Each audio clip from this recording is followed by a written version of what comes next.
Okay, we're live. So today we're going to be talking with Stefan from Kansas.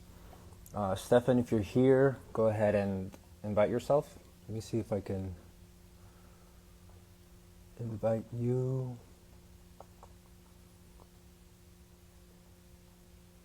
Give me a second. Oh, here you are.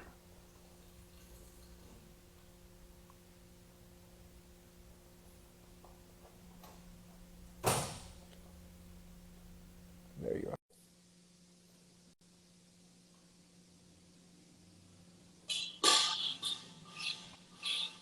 There you are. What's up, brother? What's going on, Rodney? Not too bad. So Stefan, he's out of Kansas City, FPHBS, MMA fighter now, right? Yep.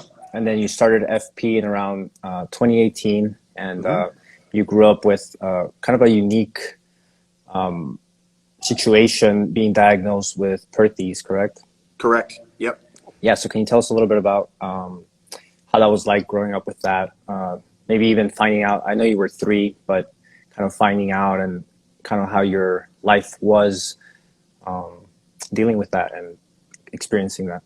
Yeah, definitely. Obviously at age 3, I'm gonna have limited memory of what exactly was going on, but I had to wear leg braces from 3 until 8. I was diagnosed with a degenerative hip disorder called Legg-Calve Perthes.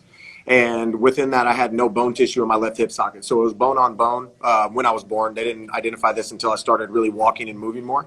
I had a significant limp when I would move, and that was the first thing that kind of triggered my parents to know something was up. And from then, I wore the braces from ages 3 until 8. And what that helped do is it helped pull the hip out of the socket to allow blood flow and tissue regeneration to start to happen. And so within that, I had, when I wore those leg braces, if anybody's ever seen the movie Forrest Gump, I had the same leg braces, metal bars down the side, significantly bowed my thighs out. But I had to wear those 24 hours a day. And so within that, I had to have this unnatural bowing to my legs. And so anytime I would take them off, my knees would just collapse in. And so I would have now what I would call a knee valgus. Back then, didn't know what that was. But my knees would just fall in. And I had a lot of issues with both hips and my lower back, but mostly on the left hip side where I had no bone tissue in that hip socket. And so it made it to where I was limited in what I could do. But luckily, I had parents who made sure that I did as many sports as I could. I still rode a bike, still played, and did all the things I did. But I did that with these leg braces on. And so from early age, I was going to physiotherapists, physical therapists, orthopedics, constantly bouncing around from the Mayo Clinic to the Cleveland Clinic, and then ended up at the Shriners Hospital. And they were the ones who were the only hospital that kind of gave me an option that was a non-invasive approach to trying to fix my problem. And really, I still had that issue all the way through into my early 20s. I still deal with it a little bit now, but ever since I got into FP, I've been able to rehab most of it to where I don't really have too many lingering issues. Yeah, from what I've read, even you were limping and you had some form of degenerative effect on your joints. So most people, you're now 30 or in your 30s, right? 32. Yep. Yeah, yeah. So most people that have that, from what I've read, they end up dealing with a lot of issues as they get older. Yep. Some of them being arthritis, and Yep. I wouldn't be surprised if they would end up having some sort of knee surgeries or hip surgeries in the future as well. So we'll get a little bit into that. So then, so you were telling me as well, as you were growing up, traditional training didn't really work for you when you were kind of doing a different type of training. From what I've seen, personally, I didn't grow up with anything like what you did. So when I was trying to do traditional training, I got away with it and I got some results to an extent.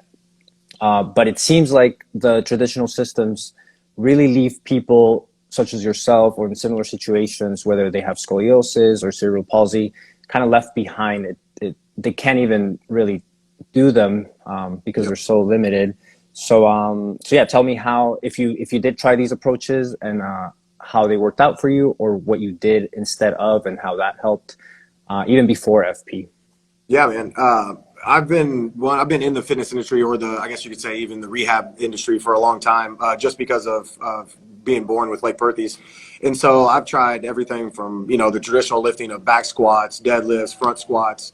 I've done the high intensity interval type of training, sports performance, plyometric training. And I would say that I did them and I was able to still succeed in my sports, but I would say it was in spite of them. It wasn't because of them. I still dealt with significant hip pain. I would have lower back pain consistently, mostly on my left side due to the hip. I even had a labrum tear later on when I played college baseball on my left side as well.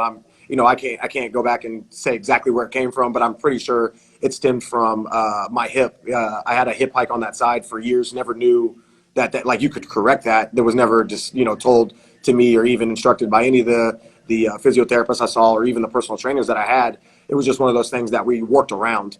And so within that, I built up muscle and I stacked on muscle, but I would watch videos of myself run or I'd watch, myself move and even snapshots and taking pictures. And I just always wondered why my body looked so much differently moving than other people's. And it was always, kind of thrown up too, like, oh, well, you're tall and you're a kid who's growing and you have growth spurts, which I'm sure that was a part of it. I was tall and lanky and I didn't really have control over my body. But then I started doing these other lifts, and it actually exacerbated a lot of the issues that I had. And within that, I think that I found that I didn't really want to continue with that style of approach in the sense of the squats were, I was getting stronger legs, but I could kick the ball hard if I played soccer or if I was playing baseball. I always had decent power when I was playing, and I threw hard. And I think that those allowed me to not exacerbate any injuries that I already had. But I was dealing with, chronic hip pain or back pain, even knee pain, well into my mid-20s. And none of those therapies really worked. I can't say they didn't work. Let me say this. They were limited in what they helped. I don't want to discredit it completely because there was things that did help me. Obviously, my tissues were able to regenerate in my hip to a certain capacity, but I think that was mostly because of the leg braces as opposed to the training and therapy that I got. I think I told you too, I credit most of me avoiding major injuries due to the fact of my parents put me in all different sports. I played baseball, soccer, football.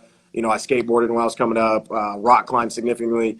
I think my parents were at a phase where they just didn't want me to feel like I couldn't do anything. And so therefore they allowed me to do any and everything that I wanted to within regards to not putting me in serious danger. Football was the main one that I was kept away from. And that was because if I had a significant impact on the hip, they were concerned with what would happen if I did have another hip injury, that the recovery process wasn't going to be very good.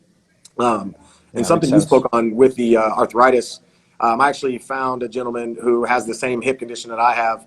Actually I've talked to a few other people who I've now learned to have it as well. And a lot of them are dealing with either arthritis or like severe back pain now to this day. I know the gentleman I talked to recently, he's had to have two MCL surgeries on his knee and it has to go back in for an ACL on that same hip side that he has Legg-Calve Perthes on. And so I would assume that that I could have had way worse injuries if I hadn't gotten into FP.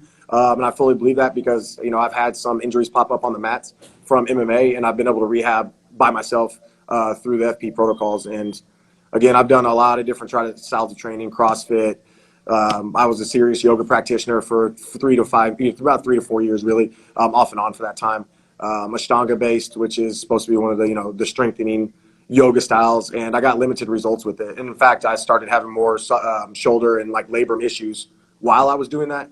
And then fast forward to me getting into FP, I haven't had any injuries for, probably 2 or 3 years. And when I say injury stuff, that's like I had a knee issue that popped up, but that was rehabbed, through FP protocols, and I've been fine ever since. And I'm on the mats every day. Yeah, same. I did the yoga thing. I did the traditional, not too much CrossFit, but everything seems to make things worse because you're just using the same muscles that you normally use that you're used to using. So no Yep, matter what you do, you're just compounding the asymmetries. for So sure. then, tell us a little bit about how you heard about FP. Maybe if you heard of it but didn't, a lot of people are skeptical. Hmm. So kind of what struggles you found before committing, and then how was it when you first heard of it and how you got into it?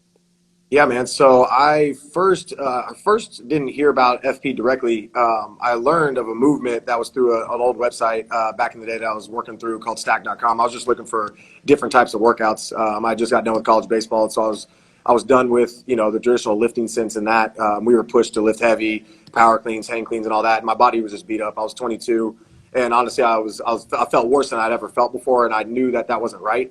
I was like, I'm still young. I hear that your prime's not until your mid 30s. Like, why do I feel like I'm falling apart at this moment? And so when I started to look, it was a landmine motion, and then come to find out, Nadi was the one who actually had posted it, and then I found his page. And the funny thing is, at the time, I was getting into yoga and had been doing it for a little bit, and Nadi was going off on yoga at the time, talking about these certain topics about why these could be problematic down the road.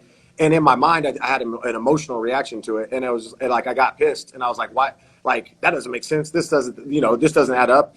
And then a little time passed, and I was talking to a friend, and he was like, "No, that makes sense." He'd been in the fitness industry for a long time. He was like, "No, I actually agree with that." He was like, "I think that's right," and broke down to me why.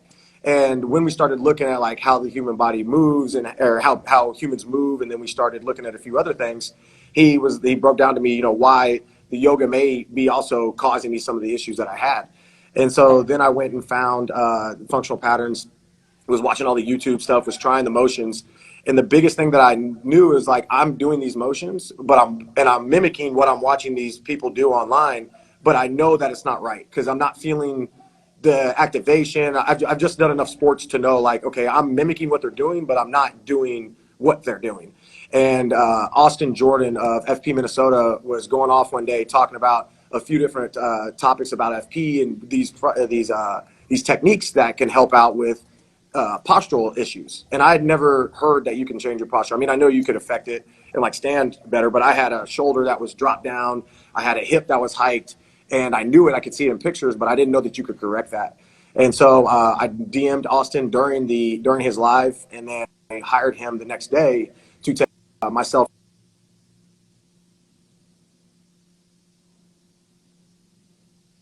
And my body's burning. I was sore the next day just from doing standing neutral, which is just for those of you who aren't necessarily in the FP world, but is just stacking your joints and getting to a position to where your body is in alignment.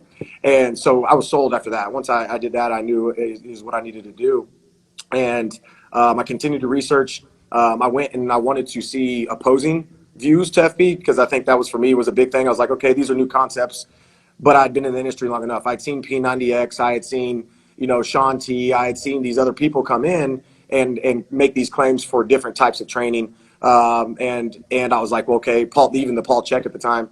And I was like, all right, well, let me see some of the opposing views. And at the time, a lot of people were bashing FP and what it was talking about. But when Nadi really described and broke down how rotation was an extremely important part of human motion, me being an athlete, I knew instantly. I was like, no, he's 100% correct on that. Any sport that you look at or you do is going to be based in some type of rotation. And when he started talking about how humans walk and how the throwing mechanics are important, like that connected to me a little bit easier because I'd played baseball, played college baseball. So I was like, okay, I can understand throwing mechanics pretty well. I can understand how rotation is important. But then he really hammered home when he started talking about the little nuanced details of FP, of understanding, what happens in the body when your foot contacts the ground, like what's going on in a muscle chain. And I'd never thought of it like that. I'd always thought of more, let's do full body motions, but let's try to target one specific body part versus really trying to target those chains. And especially when you start to look at rotational motions, or when you start to look at these longer chain sequences that FP practitioners do, it made more sense to me that I really needed to dive into this further. And then I think I got certified maybe even about a year after that, after working with Austin. I knew it was what I wanted to do. And I changed, and I took a big risk because at the time I was teaching high intensity deadlifts, back squats, front squats, all the traditional styles of lifting at a gym that was predominantly all powerlifting, CrossFit style style of training. And then I came in with this, what they call movement style of training, and it threw people off. And especially my hardcore, people who were with me, who had been with me for a while, were a little bit put off. And so I lost a good amount of money at that time because, I had people who were like, no, it's not the route I want to go. I want to stick to this. And so for me, it was a challenge in the beginning of like, okay, I'm going to lose some clients, I'm going to lose some money. But I knew at that time, even not being certified yet, that what FP was doing was better than any of the other stuff that I had done at that time. and I was willing to take that risk. Yeah, so let's get into a little bit of more of what FP did for you. And Mm-hmm. one good point that you made was that mimicking versus doing it. Yep.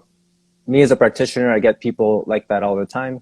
They think they know what FP, like what we do at FP. They look at the social media exercises, and then they come in and it's completely different. So Yep. same thing was for me. I did the 10-week course, and then I did the HF, and the HF was actually the first time I did it in person. And first, I think it was a 4-day certification at that time. Mm-hmm. Day 3, I was still lost, and then day 4 was Yep. finally when I was like, oh, okay, I kind of get what they're saying. Yep. But then a year later, you think you know, and then you go to HBS1, and then you're like, oh, okay, Yep. I had no idea, and then it keeps happening over and over and over again. So Yep. explain or tell us a little bit about how it was in the beginning and how it's evolved, because even sometimes people come in, they do a couple sessions, and then they think they know what FP is about, then they leave, and then they say that it didn't work for them. So Yep. when people stick around, they get the best results. And it's not something you can learn in a day or you can comprehend. It takes a while, much like jiu-jitsu or much like kickboxing or martial arts. Yep. So tell us a little bit about how it went in the beginning, how it's progressed up until now, how FP has helped you. Yep. And go ahead. Dude, I'm really glad you asked that, because this is something that I dealt with significantly in the beginning, right? When I took over the program where I'm at now, it's one of those to where I came into a new system and I completely changed the way of training that I was doing. So I was coming in trying to train FP and trying to do functional training when I wasn't even certified in it yet. And I got offered at the current place I'm at now, which I own the gym now that I'm at. But before, I was a part of a program that was tied on to the martial arts gym.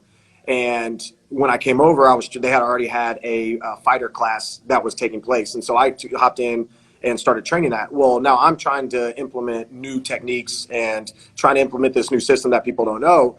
And, they're getting a particular view of what they think FP is, and even what I think FP is at that time, because I really wasn't that deep into it.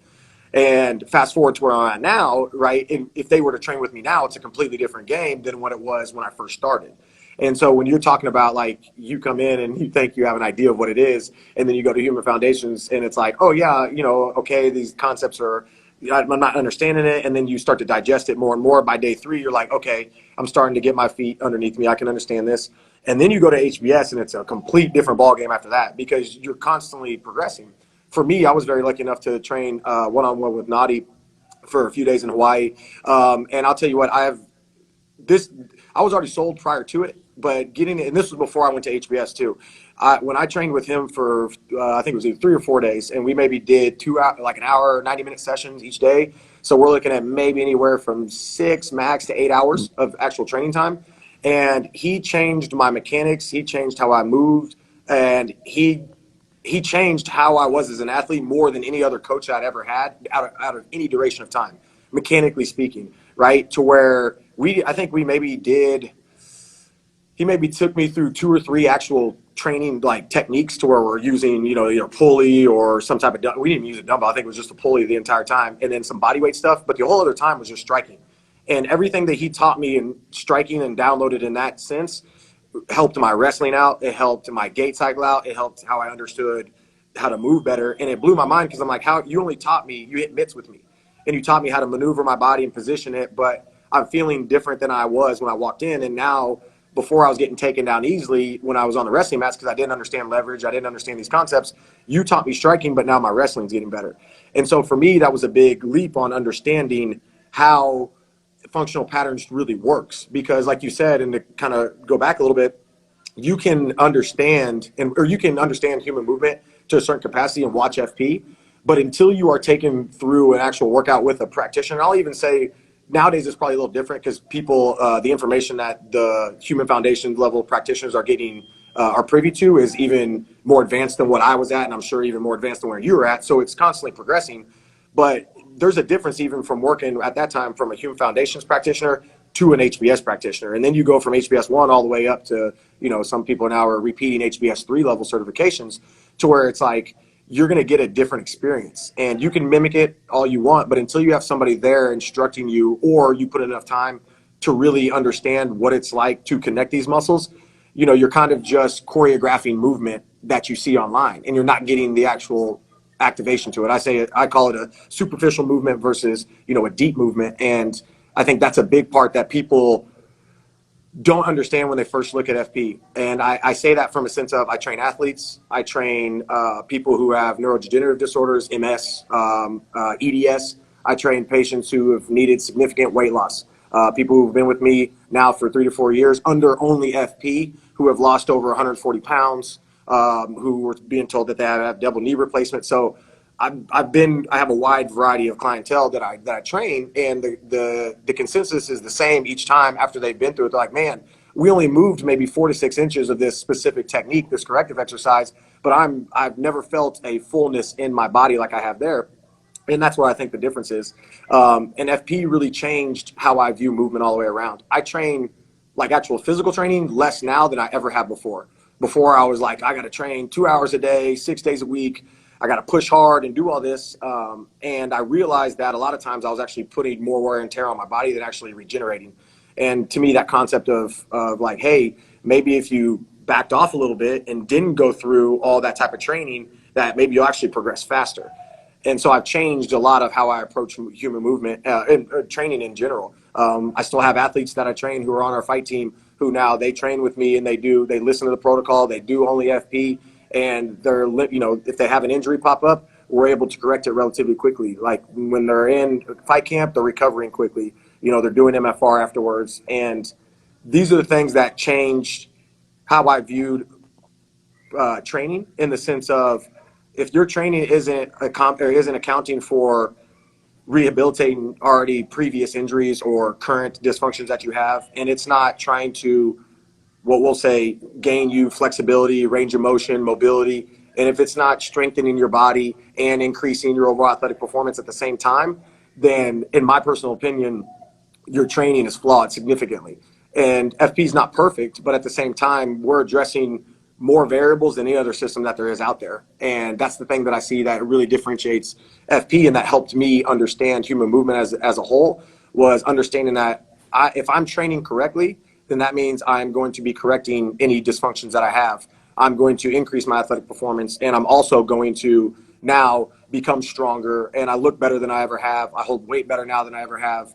You know, I didn't know that you could, like, I think most people don't understand how good you can actually feel until they get into the system long enough, and they're like, holy crap, this is a difference in what my daily existence is. And that's what I get told, you know, from a lot of my regular members, is like, my day-to-day feeling is much better now. My perception of reality is better because I'm no longer in pain, you know. And so I think these are big things that you can mimic movement all day long, but until you get somebody who knows what they're doing and can instruct you through what you need to do and how to do it, you're kind of just choreographed motion, like I said earlier.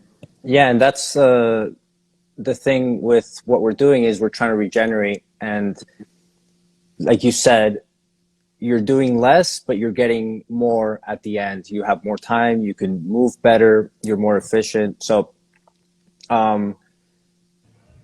with that being said, I wanted to ask you, in terms of like an investment, right? People, when they inquire about FP, you know, 10-week course is not that much, but training with someone usually tends to be a little more. And sometimes we get people here that are apprehensive with investing $150 up front or $100 up front. So for you, and you're in a unique position too, because not only were you a trainer before, but you're also an athlete, and you also now train a variety of people. So you have a very unique perspective. So I wanted to ask you, in terms of an investment, how good is FP as an investment? And what would you, I guess, say to people that might be apprehensive at spending $200 on a 10-week course or $150 to come in and train with someone in person? Because from my experience, when someone can invest that $150 up front or $100 up front, just whatever the first session is, most of the time they're hooked. Once they, like you said, once you get someone on standing neutral, or once you get someone's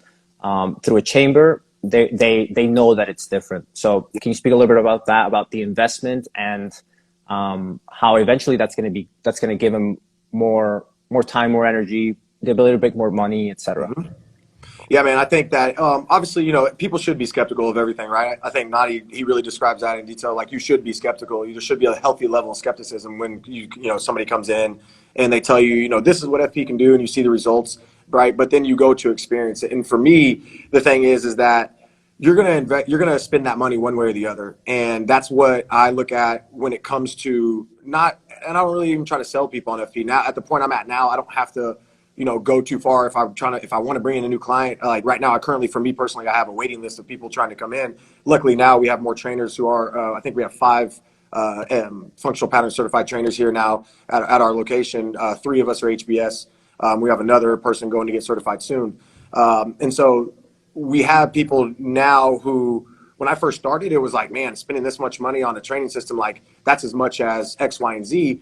And then I would talk to this person and they're like, yeah, well, I'm going to a chiropractor here. And then I have another gym membership here. And then I also have to go see my massage therapist this time of week. And so I would start doing the numbers with it. And I'm like, do you understand that you're going to like 3 or 4 different types of training or recovery or rehabilitation, and you're paying this, and a lot of times out of pocket. Some people can charge, their chiropractor to their insurance. And, that is a big thing for people, is being able to charge that and not pay it out of pocket. But once you start to break down the numbers, it really made sense from that, because now they're consolidating all those different training modalities into one. Because now I'm not saying that there's not a time or a place for those rehabilitation processes, but now if I'm teaching you how to properly to do MFR or myofascial release or foam rolling, or for people who aren't familiar with the term, you're giving yourself a self massage, but now you're doing it in a more intentful manner versus having somebody else do it, which is it's still passive in its own right, but now you actually you're starting to learn where your dysfunctions are, where you're actually holding tension that maybe you either need to redistribute, or maybe you have an area of your body that's been significantly tight for a long period of time, and you're like, man, I feel restricted here. You're actually the one who's now learning how to change that. So that right there, to me, is a big step in looking at your investment. Now you're not paying somebody else to do it, but you're paying somebody to teach you how to do it. And I think that is what we're looking at, a return on your investment. Now you're actually starting to learn how to take care of your health. And so the big thing is if you are somebody who is in pain significantly and you're having to go to a doctor, one, that takes you time. They take you to this doctor. Most of the time, most clients that I get in, they're either getting put on pain medications, or they're trying to be prescribed that. They're being told that they need to get some type of surgery, or they're getting referred to a physical therapist. And a lot of times they've already gone those routes before they even get to me. So they understand that they've spent this money, or they spent this time and effort going to it, getting limited results. I'm trying to help people get out of going and being put on medication, unless it's the absolute end, if it's an end all be all and you have to, and it's really going to help your health and impact it, and we have to go that route, that's fine. But a lot of these people are being put on pain medication, or they're being put in orthopedics that's a big one, into their shoes, and then they're having these other issues pop up. And so when you're looking at an investment, do you want to have somebody else who's constantly going to have to tell you what you need to do for your health? Or would you rather be able to start to gain control over your health and your life in that sense? And I think that when you really start to allow people to see that versus trying to sell them that, I think that's when you really start to see people buy into the system. And I mean, I got people who've been with me now for the entire journey of 4 years, and I don't use any type of marketing. I don't pay for any type of marketing. All of my members and all of my personal training clients who come in are off referrals, because people come in and they see the benefit of it. And people are paying a lot of money, no matter how we cut it, especially in the economy now. Like, it is a significant investment for people. But the thing is there's no better investment than in your health. I don't see it any differently, because if you're constantly in pain, or if you even have, let's say, just a slight pain every now and again, and you can't go do X, Y, and Z, whether or not it be with your kids, whether or not it be with your grandkids, whether or not it's, I don't care, golf, whatever type of leisure activity you do, and you have to think about doing it because you don't know, man, is my back going to hurt? Is my knee going to bother me when I get out there on the course? Am I going to fall? Like, people don't understand. The majority of people out there are afraid of daily tasks. Like, there's a lot of people out there who are afraid of just stepping up over a curb, or reaching up into a cabinet because they have to, reach their arm over their head or their shoulder may slip out. Like, I didn't realize that as an athlete, because I dealt with majority only athletes my entire life. Then you start getting into the rehabilitation world, and you start to have these influx of people coming. You're like, holy crap. Like, a lot of people are really dealing with basic tasks, and they shouldn't. And that changes how you perceive reality. That changes how you interact with your environment on a day-to-day basis, because now if I'm constantly in this state of fear because I'm afraid that my back might lock up if I do X, Y, or Z task, or my knee may give out on me when I'm stepping up this stair, well, now I'm already put into an anxious state. And I mean, we don't have to go, we can go down that rabbit hole. You know, Nadi talks about that a lot, and it's right. And it's like your stress response now, you're already in this fight or flight response before you've even done anything. And so now the thing is that what are you going to do if this doctor is telling you, hey, take this medication to reduce this pain, take this medication to deal with the anxiety that's caused by this pain, or, you know, there's other avenues for that. But it's one of those things that people will invest in what they see is valuable. And I think that value to most people is being able to do what they want to do physically. They want to have limited amount of restrictions, whether or not it be walking, running, whatever it may be. And I think when you give people power or that control back of, like, if you, hey, my back's been bothering me. Well, hey, did you go try MFR on your glute med? Did you try doing the FP lunge? Did you go back to doing the planks? Like, I can give them actual things to go back to. And now it's a prerequisite to even train with me to do the 10-week online course. So now it's like, hey, did you go back and check through the 10-week online course where Nadi was talking about X, Y, and Z? Like, no, I didn't. Go try that, and then coming back and tell me what happens. Typically speaking, they come back and like, man, it's not all the way gone, but it's significantly better than what it was. And that's control. That's you now being in control of your reality. And I think that it can be a tough pill to swallow for people in the beginning, especially when you're ripping off crutches that they've had for a long time.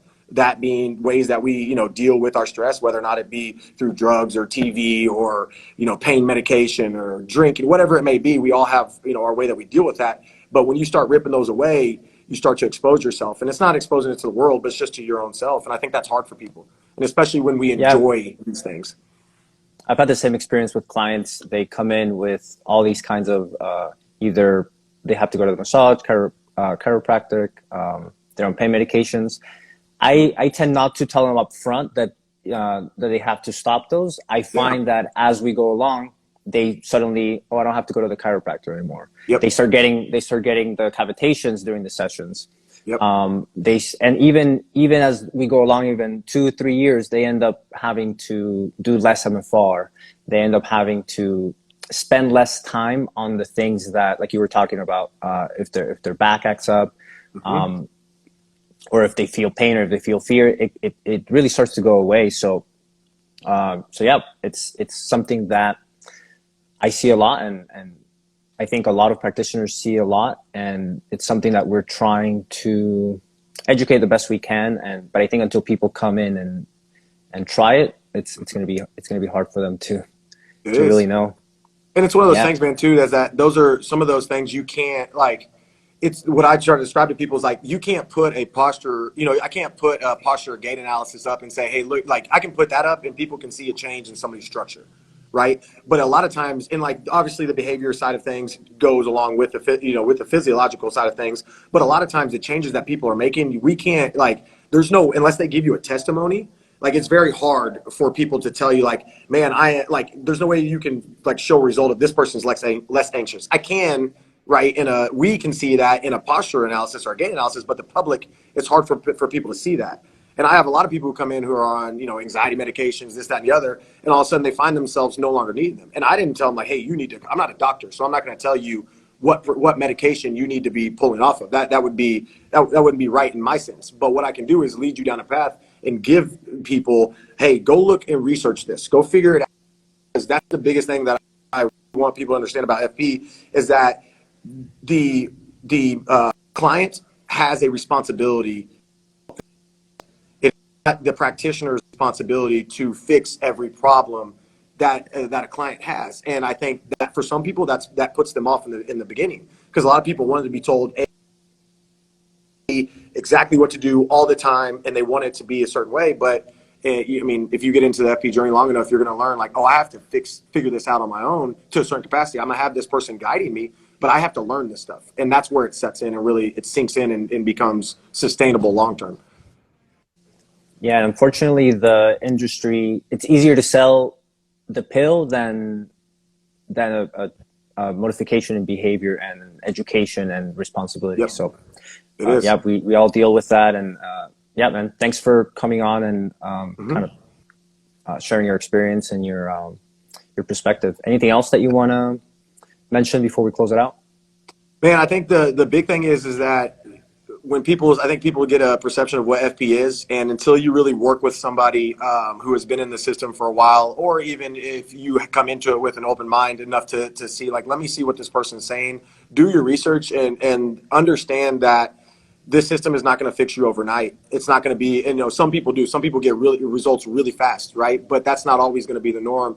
And so within it, I was literally talking to a client earlier this morning. The most valuable thing that I've had since being in the system with FP is having members or clients who have allowed me to grow in the system as a practitioner. And they've allowed me to come in and be like, hey, I think this and that's going on. Let's test this right now. And we go through and we test it, and we don't get the results right away, right? And we may even, like, some people look at it like that's an unsuccessful session, which in all actuality it wasn't, because now we learned a way to begin to correct those things. Well, okay, that didn't work, and maybe I need to come back to it. Maybe I don't understand that technique quite enough yet. But as somebody who is, if you're a client with a trainer, be patient in the sense of that trainer, for the most part, if they're vetted by FP, like, I'll sign off on them, because I know Nadi and the crew at FP, Pablo, Johnny, Nielsen, Kathy, all of them, they vet what's going on, and I'm sure there's other people that I missed. So forgive me if I did, but they're vetting to see who's coming into FP, and for the most part, I think you can say, like, you're going to have somebody who's seriously trying to help you change your mechanics and change whatever issues you're going on with. So allow them some time sometimes to figure it out, because it's not always going to happen right overnight. And sometimes they're going to miss a little bit. Sometimes they're not going to be as calculated as they want to be. But I guarantee you that they're thinking about that after that session, and they're going to try to figure out the best. Yeah. Big thing when it comes to FP system, but also at the same time, the client needs to have responsibility. Yep. Yeah, I think to go off on that, when you hire an FP practitioner, you're not only getting the knowledge that we learn at the courses, you're getting the experience of us trying to solve people's problems day to day. And we learn a lot from that. And when you're buying a 10-week course or an FTS, you're getting the same thing from Nadi. He's been,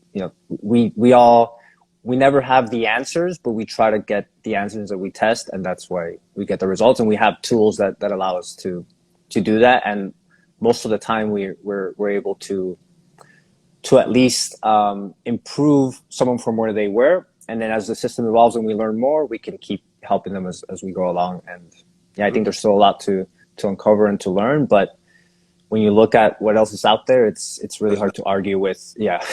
There's nothing. Especially as you like we said, as you do it in person. So appreciate you, man. Thanks for coming on, and thanks everyone for tuning in. And I think Nadi's going to be on here on Wednesday talking to the Gracie from Long Island, Gracie Barra, I believe. So we'll see you guys then. Thanks for tuning in. Good one. Yeah. See you, brother. Appreciate it. Thank you, Rodney.